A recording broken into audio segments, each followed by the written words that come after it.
들어오신 분이 계시긴 한데 시작하도록 하겠습니다. 지금 시간이 일단 첫째 시간 긴급복지 관련해서 지금 한 50분에서 1시간 정도인데 좀 빨리 진행을 좀 하도록 하겠습니다. 네, 그 국가긴급복지 사업부터 먼저 시작을 할게요. 작년 코로나19로 인해서 아마 현장에서 신규사업들이 많이 시작이 되면서 고생 많으셨을 겁니다. 특히 이제 코로나19 대응 관련해서 한시적으로 긴급복지 운영 방안이 작년 4월부터 지금 3차에 걸쳐서 계속해서 연장이 됐습니다. 그래서 올해도 3월까지 지금 연장이 되었고요. 별다른 이변이 없는 한은 또 추가적으로 연장될 것으로 판단이 됩니다. 오늘 이 시간에는 국가긴급복지, 서울긴급복지에 대한 개요, 그리고 변경사항들, 그리고 동주민센터에서 자주 질문하는 내용 위주로 살펴보도록 하겠습니다. 긴급복지 사업은 다들 아시겠지만 공공복지 영역에서 지금 현장에서 제일 많이 지금 활용하고 있으십니다. 근데 이제 제도가 이렇게 변경되는 사항들을 빨리 확인을 하시고 이해하셔야지만 전문 상담관이 종합 상담하거나 또는 이제 복지 플래너 분들이 위기 발굴 시 신속 지원하는 데 있어서 어떤 만전을 기할 수 있을 거라고 판단이 됩니다. 그러면은 국가긴급복지에 대한 국가긴급복지는 2004년도에 이제 12월달 대구 불로동 4세 아동 아사 사건으로 시작이 됐고요. 제 법은 이제 제정은 2005년도에 제정이 되고 2006년도부터 시행이 됩니다.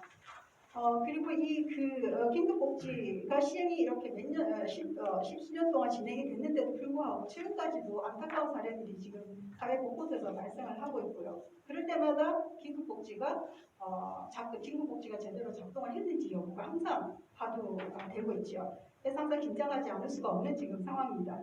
따라서 이제 당사자가 직접 우리한테 요청을 하거나 또는 다양한 경로를 통해서 발굴되는 위기 가구에 대해서는 긴급복지의 기본 원칙을 4가지죠. 기본 원칙을 항상 상기하시고 상담에 좀 임해 주셔야겠습니다. 기본 원칙 첫 번째는 선지원 후처리 원칙이죠. 선지원은 72시간 내 접수, 현장에서 확인을 하고 신청 접수를 하고 그리고 하루 또 지원 결정을 하게 되고요. 또 하루는 지원까지 들어가는 시간. 이 총 72시간 이내에 발굴부터 해서 지원되는 시간이 이렇게 72시간이 한정이 되어 있습니다. 이렇게 선지원을 하고 난 이후에 그리고 이제 나중에 소득재산 조사에서 지원의 적정성 여부를 판단을 하게 됩니다. 그리고 두 번째 탑법률 지원 원칙, 지원 우선의 원칙입니다. 예를 들어서 풍수해로 인해서 이재민이 이제 발생했어요. 그럴 경우에는 재보호법에 의한 임시 주거시설, 이단 생계비 지원이 되고 있죠. 그리고 가정폭력 피해자가 발생합니다. 그런 경우에는 가정폭력 피해자 보호에 관한 법률들이 적용이 되고요. 그렇지만 이런 우선적으로 적용해야 될 법들이 있음에도 불구하고 이 지원 결정이 완료되기 전까지는 위기 상황들을 종합적으로 판단을 하셔서 긴급 지원이 신청하고 긴급 지원도 지금 가능하다고 보시면 되겠습니다. 그리고 이제 단기 지원 원칙이죠. 이게 1회 원칙 단기 지원이라는 거 확인하시고 그리고 이제 가구 단위 지원 원칙이 있습니다. 이런 기준을 기본 원칙을 확인을 하시고 이제 필요할 때마다 연장 부분들은 감안을 하시면 될 것 같습니다. 다음은 3쪽인데 3쪽은 이제 지원 요건입니다. 지원 요건에 대해서는 많이 보셨을 텐데 빨간색으로 지금 되어 있는 부분들이 올해 변경된 사항이니까 다시 한번 유념해서 봐주시기를 부탁드릴게요.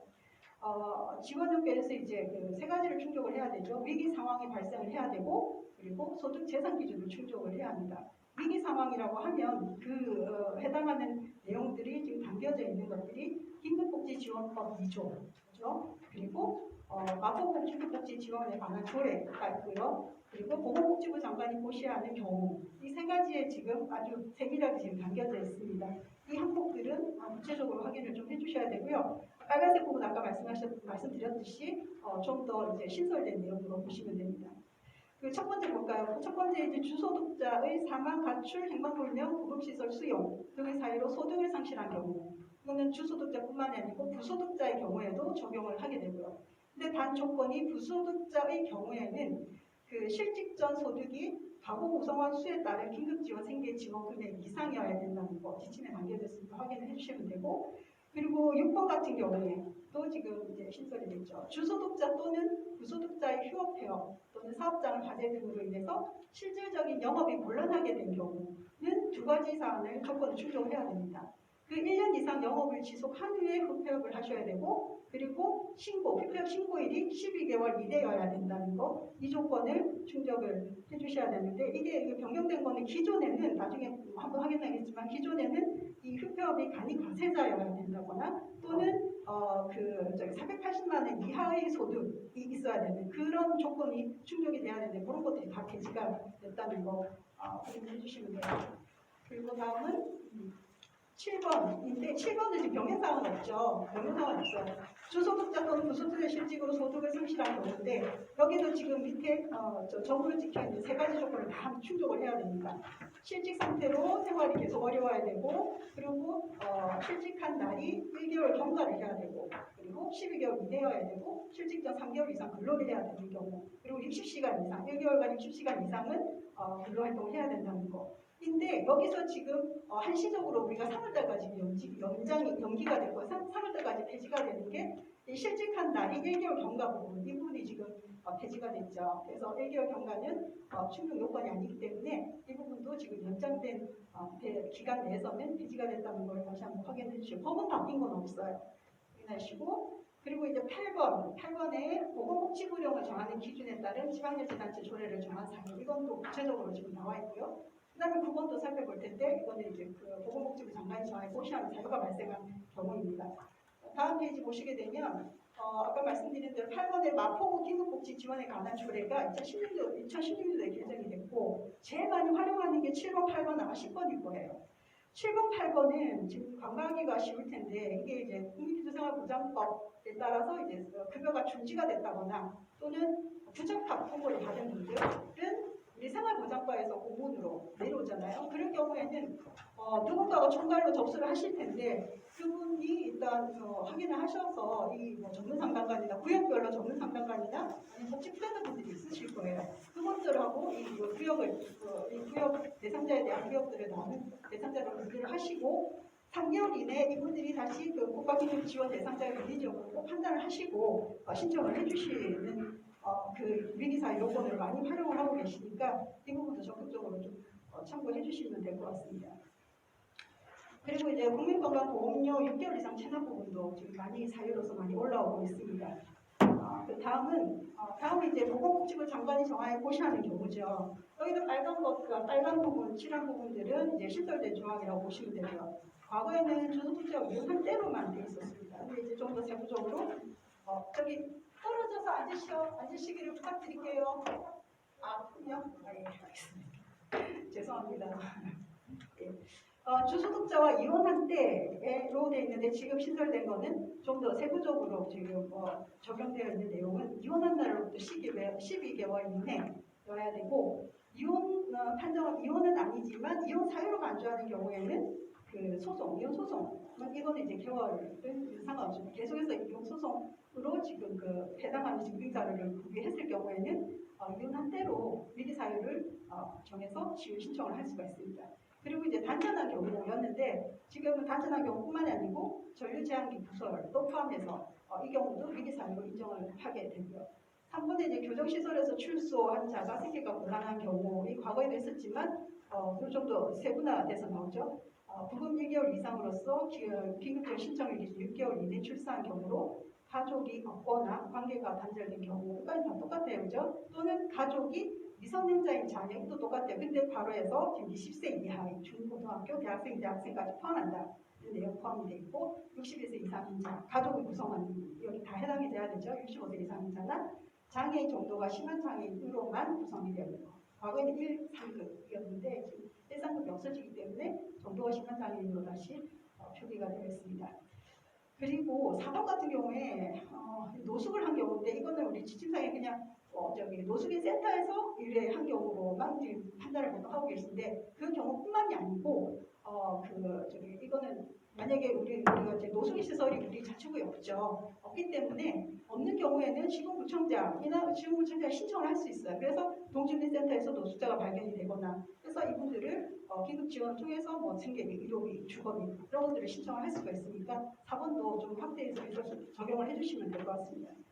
그리고 5번 같은 경우에는 복지사각지대 발굴 대상자인데 이 경우는 이제 위기 사유가 명확하지 않는 경우 위기 사유를 저희가 쭉 봤습니다. 그 중에 명확하지 않는 경우에 복지사각지대 발굴 대상자로 위기 사유를 신청을 해서 신청을 해주시면 되고요. 이 경우에 저희는 꼭 무조건 사후 심사 심의를 받도록 되어 있습니다. 네, 저희 역할이지만 그렇게 위기사유가 명을 받지 않는 경우에는 이 사유로 신청을 해주시면 되고요. 과거에는 보통 동절기 동안 복지사업지대가 운영이 됐지만 지금은 연중으로 확대가 되었습니다. 그리고 사후심사 한다는 거. 그리고 또는 이 경우도 여의치 않은 경우에는 통합사례 관리 대상, 뭐 소득이 있고 없고 간에 뭐 적고 많고를 떠나서 통합사례 관리 대상은 다 선정을 해서 관리가 되는 경우에는 기관을 통해서 추천을 해주시면 저희가 지원이 적합력을 판단이 가능하고요. 그리고 자살 고위험도 가능합니다. 관련 부서부터 생기가 어렵다고 추천을 받는 경우라고 되어 있는데 꼭 정신건강복지센터뿐만이 아니고요. 동주민센터 구청에서도 관련 증빙, 정신과적인 문제에 관련된 증빙 서류를 한다면 신청이 가능합니다.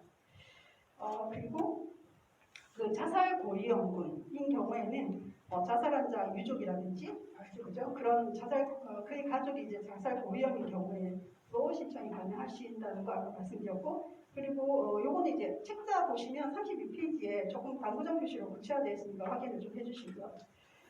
그리고 다음 페이지에 6번, 7번이라고 좀 전체 빨갛게 되어 있죠. 이거는 이제 작년 4월에 신설된 조항입니다.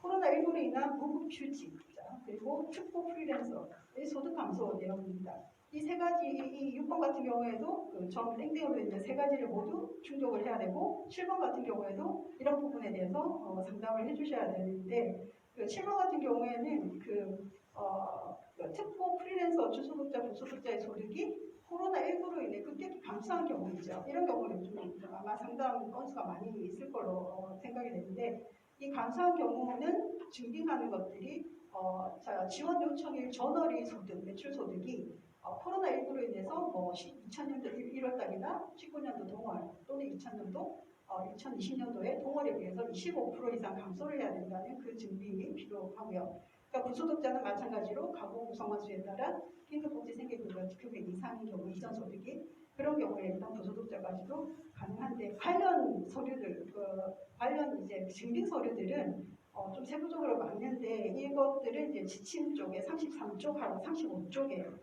관련 증빙 서류들이 쫙 나열이 되어 있으니까 충분히 숙지하시고 상담을 한번 한번 숙지를 하셔야지만 상담하는데 원활하게 진행이 될 것 같습니다. 자영업자는 매출액 확인 서류들이 쭉 나와 있고요. 그리고 프리랜서 특권 같은 경우는 용역 계약서 이런 부분들이 주된 증빙 서류일 것입니다. 그리고 위기 사유에 이어서 이제 소득 재산 부분을 한번 보도록 할게요. 소득은 기준 중위소득 75% 이하이고요. 사인은 360만 원 정도 되죠. 그리고 재산 기준도 원래는 1억 8천만 원이었습니다. 그렇지만 3월까지 한시적으로 3월까지 유예가 됐죠. 3월까지는 지금 3억 5천만 원까지 재산 기준이 확대가 됐습니다. 그리고 금융재산도 원래 500만 원이죠. 그렇지만 또 3월까지 완화가 되는데 생활준비금 공제 비율까지도 포함을 시킵니다. 이 생활준비금 공제 비율은 150%는 기준 중위소득의 150%거든요.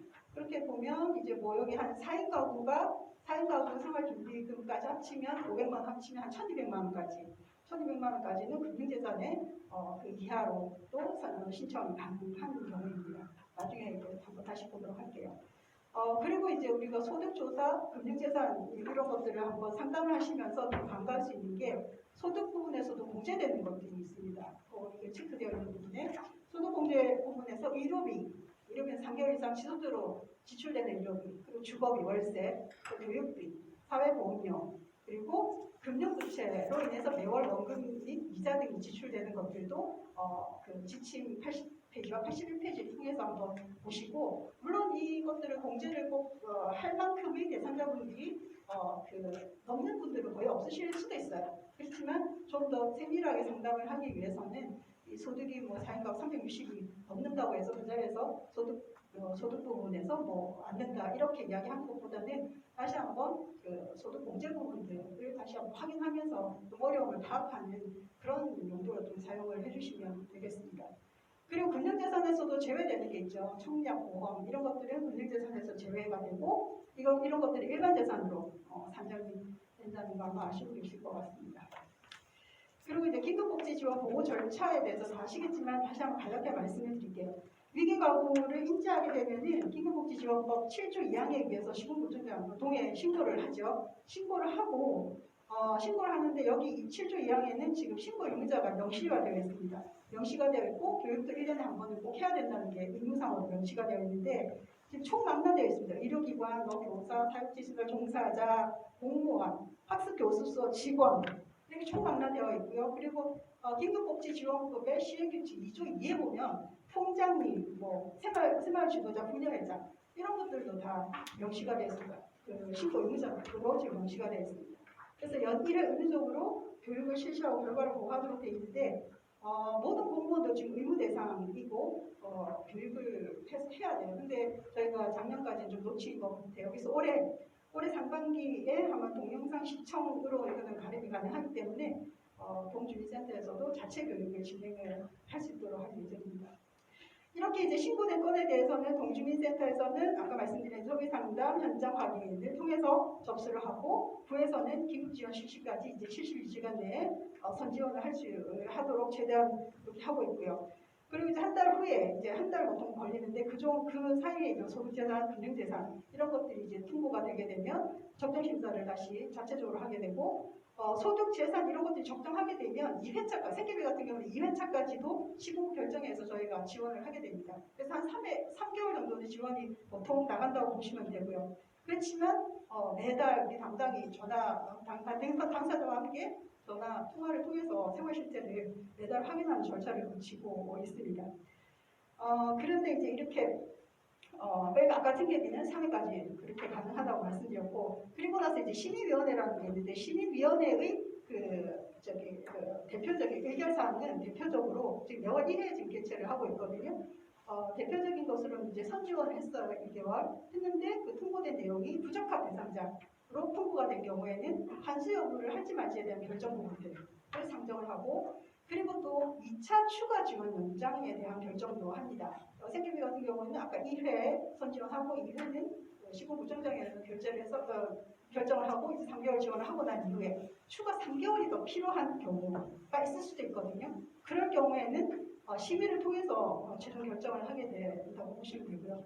그리고 이제 복지사각지대 발굴 대상자로 위기사유가 올려진 경우에는 심의위원회를 거쳐서 또 사후의 적정성 여부를 판단을 받게 됩니다. 네, 그 나머지는 이제 구에서 진행한 절차니까 확인하시면 되고요. 이제 다음은 지원 내용입니다. 지원 내용은 그 생계의료 주거가 제일 많죠. 단기적으로 일단 지원한다는 거. 그리고 생계지원 같은 경우에는 냉방비를 지금 포함을 해서 지금 3만 원 정도 인상되었다고 합니다. 가구원수에 따라서 차등 지원이 되고요. 그리고 지원 기간은 지금 1개월 지원, 연장은 2개월 해서 이거는 저희 당당히 내부 결제를 통해서 이제 최종 2개월 3회까지 지원을 하게 되죠. 그리고 만약에 2차 지원이 필요하다 하면 심의위원회 의결을 거치는데 이때도 저희는 이제 그 가구원의 어떤 근로 가능 상황 등을 다시 확인을 하고 위기 상황을 다시 한번 모든 것들을 고려를 하고요. 왜냐하면 상정을 하기 위해서는 그런 것들에 대한 적합 여부들이 전부 다 판단이 돼야 되기 때문에 고려를 하고 추가적인 증빙 자료도 검토한 후에 심의위원회 상정을 하는데 타고 같은 경우에는 그 통장 사본이라든지 처음에 통장 사본을 안 받잖아요, 그죠? 근데 이 경우에는 필요한 경우에 통장 사본을 통해서 어떤 근로가능 여부도 판단을 할 수도 있다고 하거든요. 그래서 저희도 내부적으로 이런 것들이 좀 대상자별로 필요하다고 하면 그 동의 협조를 통해서 같이 협의를 통해서 이런 부분들을 심의 상정하는 데 있어서 적극적으로 지원적인 검토하도록 하겠습니다. 그리고 이제 의료 지원입니다. 의료 지원은 퇴원 전 일단 신청이 원칙이죠. 그렇지만 입원 당시에 유선 전화나 팩스 등으로 명백하게 이제 신청 의사를 밝힌 경우에는 예외적으로 퇴원 후에도 일단 신청은 가능합니다.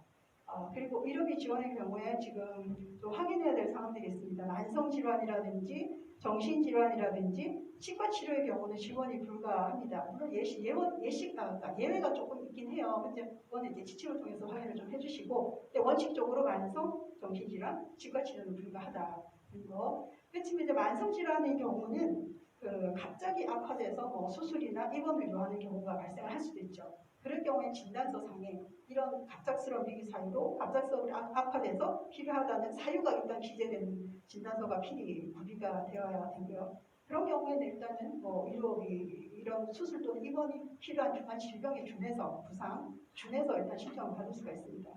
근데 이제 암 환자나 중한 질병 중에 암 환자나 희귀단지성 질환자가 있죠. 이런 경우는 보건소의 사업이 우선 사업이 있기 때문에 보건소를 통해서 안내를 먼저 하고요. 그리고 지원이 어려운 경우 추가 또 비용이 필요한 경우 긴급지원 검토가 이제 되어야 될 것입니다. 그리고 이제 기초의료 수급자도 이제 의료비 지원이 필요한 경우가 있을 수가 있는데 이런 경우는 예외적으로 이제 그 수술 또는 중환자실 이용 등 긴급한 사유, 또 긴급한 사유 그런 것들이 다 명시가 되어야 돼요. 긴급한 사유로 의료비 감당이 어려운 경우는 가능하다고 하니 확인해 주시고요. 그리고 자살 시도자 부상에 대한 의료비도 지원할 수 있도록 지금 열려 있습니다. 지원 대상에 대해서 일단 먼저 알아봤는데 지원 내용은 최대 300만 원 1회이고 심의위원회 또 심의를 통해서 필요하다고 하면 1회 추가 지원도 가능합니다. 그리고 의료비 또 지원해서 이제 마지막으로 또 확인하셔야 될 게 지금 어제 중증 질환자가 뿐만 아니고 그 의료비가 과다하게 되는 대상자에 대해서 먼저 확인할 거는 이제 보건소죠. 중증 환자가 보건소 부분 그리고 이제 우리 기급 지원도 있을 수도 있고 그리고 또 하나가 의료보건관리공단의 재난적 의료비 지원 사업이 있습니다. 이거는 지침 이것도 51페이지에 좀 세부적으로 나와 있거든요. 그걸 말씀 좀 한번 확인하시면 될 것 같고요. 대략 말씀드리면 그거는 기준 중위소득이 100% 이상 이하이고 재산도 과표 그 5억 4천만 원 이하이고 이거 이제 그 지원 금액은 3천만 원 범위 내에서 본인보다 50%가 지원이 가능하다고 합니다. 이거는 퇴원 후에도 일단 신청이 가능한 제도이니까 함께 해서 대상자가 유리한 지원을 좀 선택할 수 있도록 안내를 해주시면 될 것 같습니다. 다음은 이제 주거 지원 관련인데 주거 지원은 화재나 강제 퇴거 통보 등의 위기 사회 발생으로 임시 거소를 제공을 받거나 또는 주거 지원이 필요하다고 인정되는 사람이고 그리고 이제 지원 내용은 그 가구 원수별로 상한액이 있고요. 그리고 실비 지원을 하게 되어 있습니다. 지원 기간은 원칙은 1개월이죠 이것도 그리고 연장 지원 2개월까지 가능하고 추가 또 필요하다고 하면 심의위원회를 통해서 최대 9개월까지 추가 지원이 가능한데 결국 1년이죠. 근데 보통 이렇게 계속 만성적으로 뭔가 장기적으로 지원이 필요한 경우에는 지금 국가기금에 맞춤형 급여에 주거급여가 있잖아요. 같이 이거는 신청하시는 경우가 많아요. 그래서 이렇게 9개월 추가 지원을 받는 경우는 거의 없는 경우인데 경우에 따라 작년에 한 가구 정도는 있었다고는 하더라고요. 그래서 일단 우리 국가기금은 만성적인 분보다는 단기 지원 원칙이라는 거 그렇지만 공적급여 범위 내에서 필요한 경우에는 그것부터 같이 진행이 돼야 된다는 걸 한 번 더 확인을 해주시면 감사하겠습니다. 그리고 사용지 시설 이용 지원 내용입니다. 이 경우에는 이제 시설에 들어갈 수밖에 없는 경우에 이 시설장한테 지원을 해주는 내용이고요. 이도 가구원수별로 그 실비 이용을 지원을 해주도록 되어 있습니다. 그리고 이제 원칙은 1개월이고 이도 생계비 현황에 대한 준하는 내용이기 때문에 그 연장 지원 2개월 하고 그리고 심의위원회를 거쳐서 최대 3개월까지 추가 지원을 할 수가 있습니다. 그리고 이제 기타 지원이라고 있는데 기타 지원은 이제 그 부가급여입니다. 부가급여. 이거 별도로 이렇게 개별적으로 신청할 수 있는 게 아니고요. 긴급 지원 주급여 대상으로서 기타 지원이 필요하다고 인정되는 사람, 생계, 의료, 주거, 사육지 시설 이용 지원 대상자가 주급여 대상이고 여기에서 부가적으로 교육비가 필요한지, 연료가 필요한지, 회사비가 필요한지, 잠재비가 필요한지 이런 것들을 부가적으로 같이 신청을 해주는 건데 지금 보시면 연료비 같은 경우에 10월부터 3개월 동절기 안에서 지금 월별 지원을 하고 있잖아요. 10월부터 3월 사이에 저희한테 지금 생계 주거로 대상으로 좀 의뢰가 되는 분들은 저희가 이건 연료비는 부가적으로 같이 동시에 지금 진행을 하고 있고요. 근데 교육비 같은 경우에는 통해서 좀 판단을 해주셔서 올려주시면 되겠습니다. 왜냐하면 교육비는 의료급여, 그러니까 교육급여 대상자 같은 경우에는 안 되는 거기 때문에 그런 부분도 방금 면밀히 파악하시고 물론 저희도 판단을 하겠지만 거기서 다시 한번 걸러주시면 여기서 검토하는 데 도움이 될 것 같아요. 이렇게 해주시고 요거는 이제 분명히 해야 된다는 건 아니고요. 왜냐하면 예산이라든지 그 구의 어떤 상황이기 때문에 저희가 무조건 병행해서 지원해야 되는 건 아닙니다. 뒤에 내용은 이제 이것들을 한번 지원 내용과 그 종류 부분을 이렇게 정리를 해놓은 거니까 최대 횟수까지 정리해놓으니까 참고해 주시면 될 것 같습니다. 그리고 다음 내용은 그 한시적으로 지금 운영되고 있는 긴급복지 제도에 대한 그 내용을 다시 정리를 좀 해놓은 건데요. 한번 보도록 할게요. 그 3월까지 지금 한시적으로 이해가 되어 있죠. 기존 내용 중에 그 미기 사유 중에 주소득자, 무소득자 실직으로 인한 소득이 상실한 경우 1개월 경과 부분이 지금 비지가 돼 있다는 걸 다시 한번 확인을 해주시면 되고, 그리고 지원 기간 제한 부분이 과거에는 지원이 종료된 때로부터 2년이 경과한 후에 동일한 위기 사유로 지원이 가능했다는 거죠. 그렇죠? 동일한 위기 사유는 2년이 경과를 해야 된다는 걸로 지금 지원 기간을 제한을 뒀지만 지금 현재는 그 한시적으로 지금 개선된 내용에는 동일 위기 사유 또는 동일 상경 2년 이내에도 재지원이 가능하다는 내용입니다. 그러니까 이게 2년이라는 거를 지금 폐지를 했죠. 그렇지만 2년 내에 재지원이 가능하지만 종료가 된 경우 3개월 이내에 재지원이 불가한 거거든요. 3개월이 지나야 된다는 거죠. 동일 사유로 신청을 하더라도 3개월이 지나야 된다. 그럼 일단 예를 하나 들어볼게요. 그 위기 사유가 중한 질병이죠. 위기 사유, 동일한 위기 사유예요. 그러니까 위기 사유가 중한 질병입니다. 그걸로 해서 이제 긴급 의료비를 지원을 받고 종료가 됐죠. 그러면 3개월 후에 기존 내용에 의하면 4개월 후에 이제 생계가 곤란했어요. 근데 그 사유가 그러니까 동일한 사유, 그러니까 중한 질병이에요. 과거에 긴급 의료를 받았던 그 중한 질병이 그 사유인 거예요. 그걸로 인해서 다시 긴급 생계비를 신청을 하려고 합니다. 그러면 기존 내용대로는 지금 안 되죠. 왜냐하면 지원 종류는 처음에 의료비 받고 생계비를 신청해서 지원 종류는 다르지만 사유가 중한 질병, 사유가 같기 때문에 그렇게 판단을 하더라고요. 사유가 같기 때문에 2년 이내에는 재지원 불가능하다. 그래서 그렇지만 올해 한시적으로 제도 개선된 내용에는 3월까지는 동일 사유를 하더라도 3개월이 지났기 때문에 생계비 신청이 가능한 거예요. 일단 뭐 예시를 굳이 들자면 그렇게 좀 예시 부분을 구분을 해서 할 수 있다. 결국은 그 동일 위기 사유라도 필요하다고 하면 지금 코로나 상황에서는 적극적으로 지원하는 부분을 검토를 지침을 주면서 검토를 하라는 내용으로 이해를 하시면 될 것 같습니다. 그리고 이제 재산 기준은 아까 말씀드린 대로 3억 5천만 원까지 이하로 3억 5천만 원까지 확대됐고, 금융재산 같은 경우도 이게 150%까지 확대가 돼서 4인 가구 같은 경우는 740만 원이 더 추가되죠. 그래서 500만 원에서 1,200만 원까지 이제 확대가 된 내용입니다. 이렇게 이제 한시적 제도 개선가 확대된 내용에 대해서 확인을 했고요.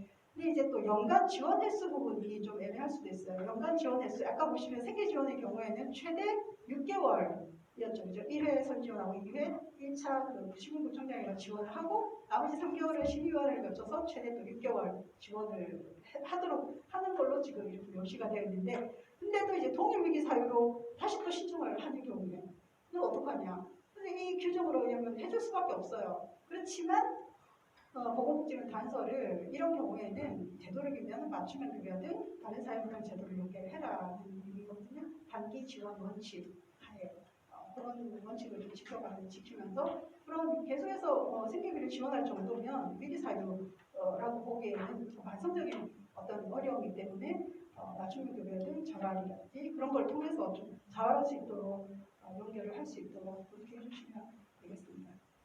그리고 다음은 우리 마포구 긴급복지 지원 현황인데 한번 보시면은 작년 19년 대비해서 2020년도에는 지금 신청 건수가 한 170% 정도 증가를 했고요. 그 중에 의료비 주거비가 한 200% 정도 증가했고 지금도 계속 지금 계속 다행히 신청되고 있는 상황입니다. 그리고 이 주요 변경 사항은 아까 다 설명했던 내용들이니까 좀 더 구체적으로 변경 전후 확인을 할 수 있도록 넣어놨으니까 참고해 주시면 될 것 같습니다. 그리고 이제 통해서 자주 묻는 질문인데 이 내용 한번 확인하고 넘어갈게요. 주민등록 주소지가 합정동인데 실거주지가 동작구 흑석동이라고 합니다. 주거지 어디서 신청을 받아야 할까 이거죠. 지금 현재 정도 실거주에서 통해서 신청을 하도록 되어 있고요. 주민등록 합정동 같은 경우에는 실거주지 동작국소동 주민센터 담당이 현장 확인이 필요하다고 하면 그 합정동 주민센터에다가 협조를 요청을 하게 되고, 그럼 그 합정동에서는 실제로 그 주민등록지에 가서 확인해서 이제 협조를 할 수 있도록 하는 시스템이죠. 그래서 일단 실거주지를 지라는 거, 주민등록 상관없이 실거주지라는 거를 확인을 해주시면 되고, 그리고 공공근로 실직이 어렵다고 합니다. 이 경우 실직 위기사유는 안 됩니다. 공공근로는 다른 위기사유를 확인을 하셔야 되고, 정 위기사유가 없다 그러면 아까 거기서 그 동절기 복지사업지대 위기사유 또는 통합사유관리 위기사유 이런 쪽으로 해서 올려주시면 될 것 같습니다. 근데 그거는 실직으로 인한 위기사유가 아니라는 거. 네. 그리고 압류방지 계좌의 경우에는 이것도 지금 안 돼요. 압류방지 계좌도. 그래서 현금으로 지금 지원을 받게 되죠. 그래서 꼭 물어보셔야 돼요.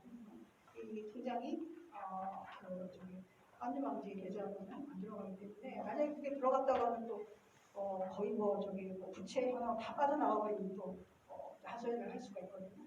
이 통장 부분에 대해서도 확인을 해주시고, 그리고 또 A 회사에서 1개월 근로 후에 B 회사에서 2개월 근로 실직했다. 실직 사유로 신청이 가능한가? 이 실직은 실직자 3개월 이상 근로는 연속의 개념을 물어봅니다. 그래서 이 경우는 좀 어려울 수도 있겠죠. 그렇지만 상황을 상담 통해서 상황을 봤을 때 필요하다 하면 위기 아까 동절기가 아니고 복지사업지대 그걸로 이용을 할 수밖에 없겠죠, 그죠? 그런 것들이 현장에서 좀 이렇게 좀 활용을 해주시면 될 것 같고요. 그리고 이제 한시적 제도 개선으로 지원 기간 제한이 이제 완화돼서 동일 위기 사유로 2년 이내에 재지원이 가능하다고 했죠, 그죠? 근데 이제 동일 사유, 위기 사유로 다시 신청할 때 증빙서류는 어떻게 제출하면 되냐? 같은 증빙서류로 제출해도 되나? 그런 질문입니다. 이게 다른 자료로 실직이지만 다른 자료를 제출을 해야 됩니다. 예를 들어서 A 회사에서 이제 실직을 했고 1월에 이제 긴급 지원을 신청해서 3개월 동안 이제 지원을 받았습니다. 받고 난 이후에 이제 9월에 다시 이제 1월에 실직한 A 회사 자료를 가지고 신청할 수는 없고 3개월 수급 후에는 B 회사 다른 회사에서 실직했을 경우에 이제 그런 별개의 증빙 자료를 통해서 다시 한번 실직으로 인정을 하고 지원을 할 수가 있습니다. 여기 보시면 이제 연간 지원 횟수 예시분에 좀 헷갈려서 몇 번 정리를 했는데 실직 사유를 이제 6개월 동안 생계 지원을 받고 3개월 이제 경과를 했죠. 근데 이제 실직 단전 사유로는 지원이 또 가능합니다. 그럼 이 사람은 지금 완화된 내용으로는 6개월과 9개월, 3개월에서 9개월 정도는 생계 지원을 받을 수도 있는 그런 지금 해석이 가능하다고 볼 수가 있습니다. 이러한 여러 가지 동에서는 지금 질의 많이 나왔던 질의에 대해서 정리를 해놓았는데 참고하시고요. 그리고 매번마다 아마 수시로 저희 긴급지원 담당이랑 부모님 소통을 하고 있는 걸로 알고 있어요. 그래서 워낙 사례들이 다양하고 위기 사유가 이게 한정적이지가 않기 때문에 다양한 위기 사유들이 많이 발생하기 때문에 그런 위기 사유 중에 어떤 부분이 적합한지 부분들은 일단은 먼저 지침을 확인하시고 오늘 이 자료를 가지고 좀 더 확인을 해주시면 될 것 같고요. 그리고 담당자과 구청 담당자과 함께 정리를 좀 해주시면 될 것 같습니다. 그리고 또 이제 추가가 있는데 이제 부부가 주민등록이 분리되었다고 합니다. 근데 이제 가구적으로 배우자만 신청 가능한지 부부가 그러니까 어떤 분리됐다 하더라도 동의방문으로 보고 이건 포함을 시켜야 합니다. 사업안내 책자에 참고를 해주시면 되고 가구원 중에 또 요양병원 장기 입원자가 있는 경우는 가구원을 포함하는지 조사는 같이 해야 되고요. 지급 시에는 가구원에 포함하지 않습니다. 그리고 생명보험 피보험자에 대한 긴급의료 지원이 가능한지 반드시 긴급의료 지원 신청 시에 사고 여부를 꼭 확인이 필수인 거고요. 한 경우에도 실효된 보험 관련 증빙 자료를 제출을 하셔야 됩니다. 그리고 이제 추소득자의 아내가 이혼을 했어요. 부자가족으로 선정돼서 아동 양육비를 받고 있습니다. 또 긴급 지원은 생계 지원이 가능한지 신청은 가능합니다. 근데 아동 양육비 같은 경우는 공적급여에 해당되기 때문에 긴급 지원을 받는 기간만큼은 아동 양육비는 중단됨을 안내를 하고 선택할 수 있도록 안내를 해주시면 될 것 같고요. 기초생활보장 수급자도 긴급 신청이 가능한지 이거는 중복별 급여 종류별 중복 지원은 안 됩니다. 그렇지만 기초주거급여 대상은 생계지원, 긴급 생계 지원은 요청할 수가 있습니다. 또 의료 지원도 아까 설명했듯이 위기 상황 여부를 확인하시고 지원 결정을 할 수 있도록 되고 그러니까 안 되는 건 아니죠, 그렇죠? 그리고 이제 마지막인 것 같은데 부채는 이제 금융재산에서 공제하는 것이 1인 가구 일반 예금이 이제 1,000만 원이었는데 이게 다 대출이라고 하십니다. 그러면 금융재산 산정 어떻게 하는지 부채는 금융재산에서 공제되는 게 아니고 일반 재산에서 공제합니다. 이 경우 금융재산은 무조건 1,000만 원이죠. 1,000만 원이고 부채 1,000만 원은 일반 재산에 차감되기 때문에 금융재산은 500만 원 이미 초과가 되어버렸죠. 그래서 이 금융재산 부분은 차감이 되지 않고 금융재산으로 하게 돼서 지원이 좀 어렵다는 거를 공제율 다 포함해서 어렵다는 거를 이해를 할 수 있도록 해주셔야 될 것 같아요. 그 다음은 이제 자가격리, 코로나19는 자가격리자 생활지원비 내용인데 이거는 지금 보신 남한테 했습니다. 이거는 이제 담당자 이것도 지금 계속해서 저희 업무에 좀 많이 차지하고 있는 거라 같이 정리한 차원에서 하는 겁니다. 예, 그리고 이렇게 해서 이제 긴급 지원에 대해서는 오늘 전체적으로 한번 아주 압축적으로 한번 훑어봤어요. 병명된 내용을 포함해서. 그래서 일단 지침이 좀 두툼하긴 한데 그 부분들도 확인하시고 그리고 내부 사례 회의라든지 통화 사례 회의를 좀 동자체적으로 활용하시잖아요. 근데 서로 간에 이런 것들을 경험들을 서로 공유를 꼭 좀 해주시기를.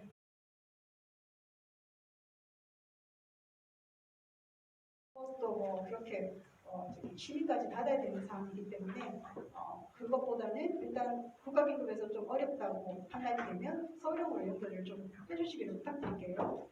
추진 문건을 확인하시면 되고 그리고 그 추진 배경은 뭐 아까 말씀드린 대로 수급 신청을 했는데 미상전이 되거나 아니면 동시에 진행을 하거나 아니면 긴급복지로 지원을 또 받기 어려운 경우를 보호를 하기 위한 거. 그리고 착동사업 추진에 따라서 새로운 복지 수요가 지금 많이 발생하죠.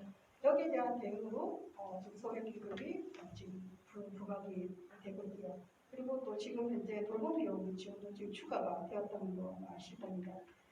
그 이후에 이거는 결국은 이제 최후의 안전장치 마련을 위한 걸로 서울시에서 지금 제도가 되어 있는데 결국은 기준이 초과한다 하더라도 또는 위기 사유가 명확하지 않다 하더라도 내부 사례 회의를 통해서 지원을 할 수 있도록 하고 있습니다. 3사람 이상의 내부 사례 회의를 통해서 그죠? 가능하죠. 또 뭐 특별 지원 형태로 위기 사유 해당 안 한다 하더라도 가능하고 소득 초과하더라도 가능하고 재산 기준 초과하더라도 가능합니다. 너무 많이 초과하면 안 되겠죠. 근데 그 재산 본인의 소득 재산 가지고 사유 수익을 할 수 없는 사유들을 면밀하게 따지고 한번 검토를 하고 그렇게 해서 이제 사례를 통해서 결정을 해주시기를 부탁드릴게요. 그리고 이제 요건에 대해서 한번 빨리 볼게요. 위기 상황이 똑같습니다. 위기 상황 발생을 해야 되고 소득 재산 기준을 충족해야 되고 한시적 기준 완화를 내용으로 6월 30일까지 기준 완화를 기준으로 지금 설명을 좀 보도록 지침을 내용을 좀 보도록 할게요. 위기 사유는 제일 하단에 빨간 걸로 쳐놨죠, 그죠? 국가긴급의 위기 사유하고 동일합니다. 근데 이제 여기 보면 세부 요건 미충족하더라도 펼쳐있죠. 미충족하더라도 지원 어떻게 사료회의와 특별지원 신청을 통해서 가능하다는 거고 가능하다는 내용입니다. 이제 소득 기준은 기준 중위소득가 100%면 4인 가구는 480만 원까지 가능하죠. 그리고 이제 인원수가 증가할 때마다 1인 가구마다 82만 원씩 더하게 되어 있고요. 재산 합계액은 이제 3억 2,600만 원. 금융재산은 1,000만 원 이하죠. 원칙은. 근데 여기도 이제 생활준비금이 문제가 됩니다. 서울형에서 생활준비금 기존 65% 공제됐다는 거를 잘 아시는 건지 모르겠죠. 물론 이제 이게 금융재산이 좀 초과돼도 그죠? 초과돼도 특별지원 형식으로 지원이 했기 때문에 이 부분은 그렇게 숙지하지는 않으셨을 것 같긴 한데 그런데 알고 상담하는 거하고 그냥 생활지원 무조건 특별지원 신청을 하는 거하고 좀 다르기 때문에 그런 부분들도 좀 지침을 좀 준수를 해서 확인해 주시기를 부탁드릴게요. 그래서 이때 생활준비금 공제율 100%로 확대가 돼서 결국은 만약에 이제 10만 원에다가 4인 가구는 480만 원이잖아요. 생활준비금 100% 여기가 그러면은 1,480만 원까지 금융자산을 적합하다는 거죠. 다음은 이제 보호 절차인데 이거는 보시면 대충 아실 것 같아요. 위기 가구는 플래너 등이 발굴하고 지원 사업조사 사후 관리까지 그리고 돌봄 대상은 매니저 접수 서비스 제공 비용 지원 사후 관리 이라는 거 내용부터 확인해 주시면 되고요. 그리고 이제 지원 내용에 대해서 볼게요. 지원 내용은 생계비, 의료비, 주거비 이것도 물론 단기적 원칙, 단기 지원 원칙입니다. 생계비 지원은 보게 되면 차등 지원이죠. 차등 지원이고 원칙 1회, 추가 1회까지 가능한데 특별히 이렇게 나중에도 살펴보겠지만 비수급 1인 고독사 위험 가구는 2회까지 동일 사유이기 때문에 2회까지 추가 지원이 연달아서 가능해요. 총 3회까지 이렇게 비수급 고독사 위험 가구는 3회까지 가능하다는 거 확인해 주시고, 그러니까 의료비 같은 경우에도 지금 많이 지출이 되고 있는데 의료비 같은 경우에는 지금 입퇴원 전제하지 않는다는 거, 수급자들 일단 가능하다는 거, 강한 질병이나 부상에 따른 의료비 감당이 어려운 경우고 최대 100만 원까지 지원이 가능하고요. 이것도 원칙 1회, 추가 지원 가능한 것도 1회입니다. 그리고 최대 지원 금액 내 다회 지원이 가능한데 이게 참 애매해요. 그죠? 현장에서 물론 판단을 하시고 사례회의를 통해서 결정을 하시면 저희도 지원을 해야 되겠지만 예를 들어서 이제 A라는 질병에 대해서 이 사람이 가병원에서 검사까지 받았어요. 근데 검사를 받았지만 치료를 할 수가 없는 상황일 수도 있죠. 그 병원의 여건상. 그러면 이제 나라는 병원에서 치료를 하고 그리고 약은 또 다른 약국에서 이제 약제비 계산을 하게 됩니다. 그런 경우에 당연히 좀 판단을 이해를 하시면 될 것 같아요. 100만 원을 이 집에 이 집에 그러니까 대상자들은 그럴 수 있어요. 나는 기금지원 의료비 100만 원 나는 한 1년도 쓸 수 있다는 걸 생각하고 뭔가 10만 원씩 야금야금. 근데 그거는 어떤 중환질병이라고 볼 수는 없잖아요. 그죠? 원칙 대상은 중환질병 부상이라는 거에 포커스를 두고 그렇게 의료비 부분을 검토를 해주시면 될 것 같습니다. 그리고 원래 의료비는 국가기금도 그렇지만 의료비 같은 소량도 의료기관이나 약국에 직접 입금을 하는 게 원칙이고요. 근데 이제 만약에 불가피한 사례 발생, 약국 병원에서 공공에서 받지 않는다, 자기는 이제 대상자를 통해서 직접 받는다든가, 또는 병원에서 미리 이제 중간 계산을 꼭 해야 된다든가, 그런 경우, 행정적인 절차하고 그게 좀 시기적으로 차이가 나는 경우, 그런 경우는 사실관계를 분명히 확인을 하시고 대상자한테 입금을 해주셔도 돼요. 또 하시고 마지막으로 의료기관에 그런 의료비가 제대로 수납이 됐는지 그것도 확인을 해주시는 절차들을 거치는 게 꼭 필요합니다. 저희 사례회의, 대부 사례회의를 통해서 이런 것들을 같이 정리를 좀 해주시기를 부탁을 드릴게요. 그리고 이제 10만 원 소액도 국가기금은 안 되지만 서류기금으로 10만 원 소액도 가능하죠. 네, 지원도 가능합니다. 네. 그리고 이제 주거 지원은 주거비 월세나 임시 주거비, 집수리 비용도 다 포함이 돼요. 그래서 최대 100만 원까지고 이거는 추가는 없어요. 추가는 없고 예를 들어서 이제 이런 경우도 있죠. 월세 자기가 40만 원짜리 월세를 살고 있는데 10개월 연체가 됐다. 또 어떤 동은 그냥 10개월 연체를 100만 원을 한 번에 일시에 지원 요청을 하는데 그렇게 하시는 게 아니고 이건 향후에 발생한 주거비거든요. 연체된 집에서 쫓겨나야 될 상황인데 쫓겨나지 않는 대신에 그 집에서 계속 살겠다는 의미인 거잖아요. 그래서 과거에 연체된 걸 지원하는 게 아니고 향후에 3개월간 40, 40, 20 이런 식으로 지원이 되고 매회 그렇게 신청을 해주셔야 되는 겁니다. 그래서 사례회의를 통해서 부분으로 부탁드리고요. 네. 주거 지원은 추가 지원은 없다는 거 확인하시고, 그리고 기타 지원도 국가기금처럼 교육비, 교육비, 연료비, 해상비, 장제, 전기요금이지만 부가급여는 아닙니다. 이거는 부가급여는 하나의 개별적인 종류로서 확인하시고 다 중복 가능합니다. 중복 가능하다는 거가 일단 원칙이라는 거 확인해 주시면 되고요. 항공과 중복이 가능하니까 현장에서도 신청하실 때 필요하시면 하되 지금 또 예산, 서울시 예산도 저희가 네트에 걸쳐서 추경 형성을 해야 되고 해서 물론 가능을 할 수가 없어요. 이게 예산이 예산이 계속 우리가 원하는 만큼 예산이 서울시에서 예산을 줄지 이런 것은 가능할 수가 없기 때문에 일단은 그냥 이건 이론적으로 좀 확인하시되 필요한 경우는 언제든지 같이 좀 요청하시면 될 것 같습니다. 그리고 이제 이렇게 해서 이제 서울형 긴급에 대해서 일반적인 제도에 대해서는 확인했고요. 다음은 이제 특별 지원에 대한 겁니다. 세 가지인데 고독사 위험 가구 특별 지원 사업이죠.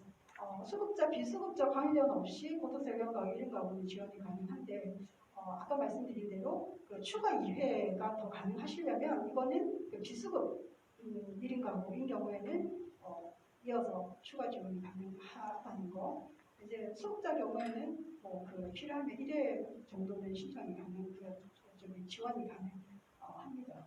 네, 그렇게 판단해 주시면 될 것 같고요. 그리고 이제 위기 상황에 저희가 집에 어떤 집에 문을 따고 들어가야 된다거나 아니면 그런 경우가 발생할 수가 있죠. 그럴 경우에는 주거비 항목으로 그런 비용을 지원을 할 수 있다는 거. 그래서 이제 이런 것도 신청을 해주시면 되고요.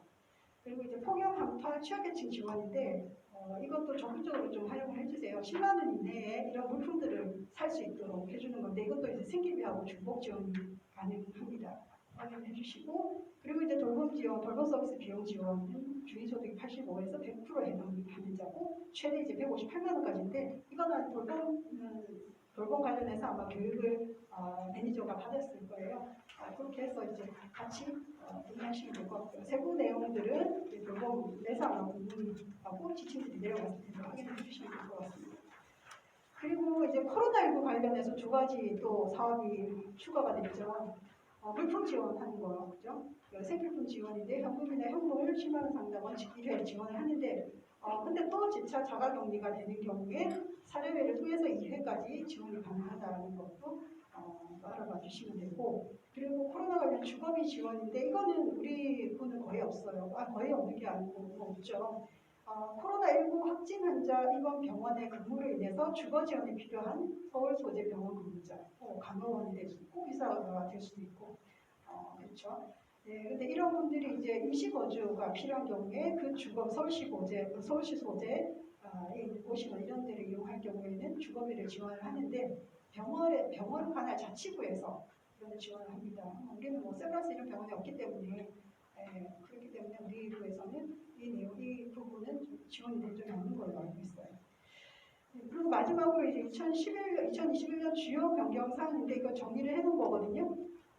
보시면 기존 변경, 기존 변경 부분만 보시면 돼요. 이게 6월까지 지금 한 주로 운영되는 거죠. 주유소득 100%, 재산은 326만 원이라는 거.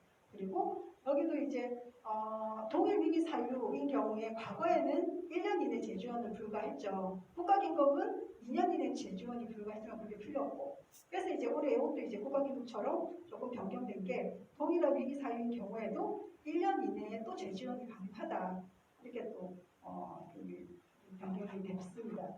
그리고 이제 돌봄 서비스 부분은 쫙 보시면 요것들을 이제 돌봄 매니저분하고 확인하시고 지침 내용을 확인을 하시면 되고요.